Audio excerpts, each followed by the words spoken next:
അസ്സലാമു വറഹ്മത്തുള്ളാഹി വബറകാതുഹു. ഞാൻ ഇവിടെ പരിചയപ്പെടുത്താൻ പോകുന്നത് എൻ്റെ നാട്ടുകാരായിരുന്ന മർഹൂം VP മുഹമ്മദ് അലി സാഹിബിനെ കുറിച്ചാണ്.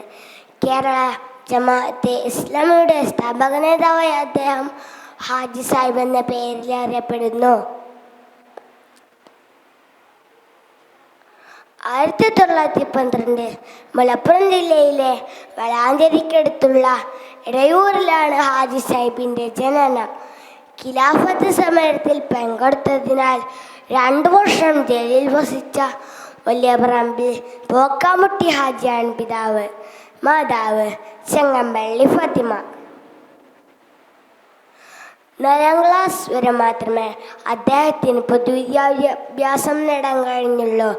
എങ്കിലും പിന്നീട് മതപഠനത്തിലേക്ക് തിരിഞ്ഞു. രാഷ്ട്രമീമാംസയും തത്വശാസ്ത്രവും സാമൂഹിക ശാസ്ത്രങ്ങളും അദ്ദേഹം സ്വന്തം നിലക്ക് പഠിച്ചു. ഇമാം ഗസാലിയുടെ ഇഹ്യാ ഉലൂമുദ്ദീൻ അദ്ദേഹത്തിനെ വളരെയേറെ സ്വാധീനിച്ച കൃതിയാണ്. അതിസാഹസികമായി ഹജ്ജിന് പോകാനുള്ള തീരുമാനം ഈ പുസ്തകത്തിൻ്റെ സ്വാധീന ഫലമായിരുന്നു. മൗലാന മൗദൂദി സാഹിബിൻ്റെ പുസ്തകങ്ങളും ലേഖനങ്ങളും താൽപ്പര്യപൂർവ്വം വായിച്ചു കൊണ്ടിരുന്ന അദ്ദേഹം ജമാഅത്തെ ഇസ്ലാമി രൂപവൽക്കരിച്ച അതേ വർഷം 1941 ഒക്ടോബർ 15 അതിൽ അംഗമായി.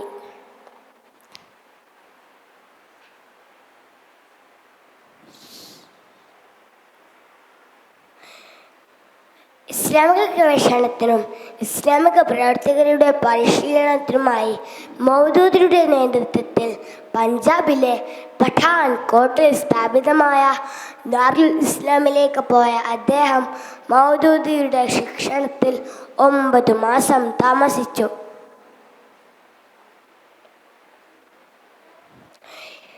1946 ഇസ്ലാമിക പ്രസ്ഥാനത്തോട് പ്രതിബദ്ധത പുലർത്തുന്ന ഏതാനും വ്യക്തികളെ സംഘടിപ്പിച്ചുകൊണ്ട് ഹാജി സാഹിബ് ജമാഅത്തുൽ മുസ്തർഷിദീൻ രൂപവൽക്കരിച്ചു. പിൽക്കാലത്ത് ആ പ്രസ്ഥാനം ജമാഅത്തെ ഇസ്ലാമി എന്ന നാമകരണം സ്വീകരിക്കുകയായിരുന്നു. അങ്ങനെ ഹാജി സാഹിബ് കേരള ജമാഅത്തെ ഇസ്ലാമിയുടെ സ്ഥാപക നേതാവായി. കേരളത്തിലെ അതിൻ്റെ ആദ്യ ഘടകം വളാഞ്ചേരിയിൽ നിലവിൽ വന്നു. മൗദൂദിയുടെ പ്രസംഗങ്ങളുടെ സമാഹാരമായ ഖുത്ബാത്ത്, മറ്റു പുസ്തകങ്ങളായ ഇസ്ലാം മതം, രക്ഷാസരണി എന്നിവ ഹാജി സാഹിബ് മലയാളത്തിലേക്ക് പരിഭാഷപ്പെടുത്തി. ജമാഅത്തെ ഇസ്ലാമിയുടെ ആദർശം പ്രചരിപ്പിക്കുന്നതിനായി 1949 ഇസ്ലാമിക് പ്രബോധനം എന്ന പേരിൽ വാരിക പ്രസിദ്ധീകരിച്ചു. 1945 ഇരുമ്പിളിയം പള്ളിയിലെ ഒരു കൊച്ചുമുറിയിൽ ഇസ്ലാമിക് പബ്ലിഷിംഗ് ഹൗസ് അഥവാ IPH രൂപം നൽകി.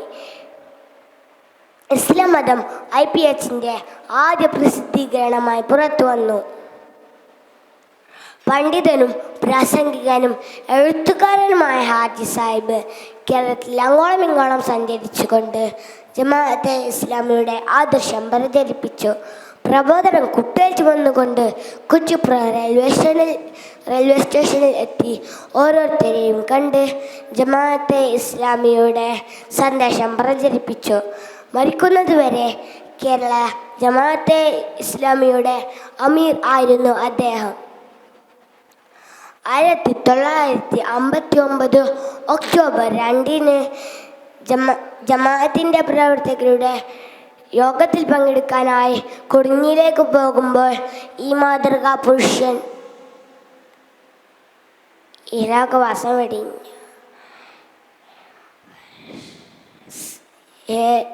പ്രവർത്തന മേഖലയിൽ സജീവമായിരിക്കെയാണ് ഈ മാതൃകാ പുരുഷൻ അള്ളാഹുവിലേക്ക് യാത്രയായത്. അദ്ദേഹത്തോടൊപ്പം നാളെ അള്ളാഹു സുബ്ഹാനഹു വ തആല നമ്മളെയും സ്വർഗത്തിൽ ഉൾപ്പെടുത്തി അനുഗ്രഹിക്കുമാറാകട്ടെ. ശുക്രൻ.